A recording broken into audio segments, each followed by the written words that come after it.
Can you give us an idea on what your views are right now of the Bermudian economy and your hopes for us pulling out of these very stressful times? The government has done a reasonable job of coming to grips with something that no one had prepared for, no one had planned for, certainly no one had budgeted for. And I think we need to realize that this situation and this tremendous challenge that we find ourselves in has to be looked in two parts now. It has to be looked as a health issue, which we faced for the past 3 months. And now it has to be looked at an economic issue, which we're going to face going forward for the next number of months. And it could be much longer than that. Even if the airport opens up in July, which I believe it should open up in July, we have to open up our borders again with the proper restrictions.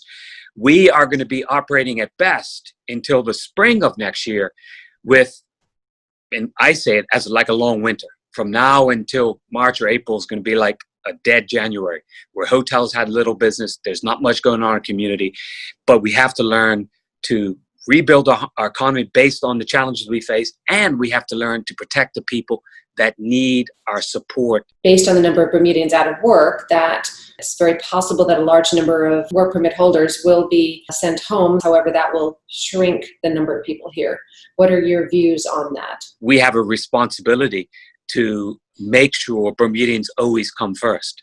But in doing that, we have to look at every permit application within the Department of Immigration on a basis that we are going to be fair and appropriate to the business that applies, and to see if there are Bermudians who are willing, capable, and able to fill those positions. I'm a bit disappointed that Minister Keynes was removed from the position, because I thought that he had just started to become comfortable in the position where tough decisions were being made. He had the bipartisan committee that seemed to be making tremendous progress going through all of this.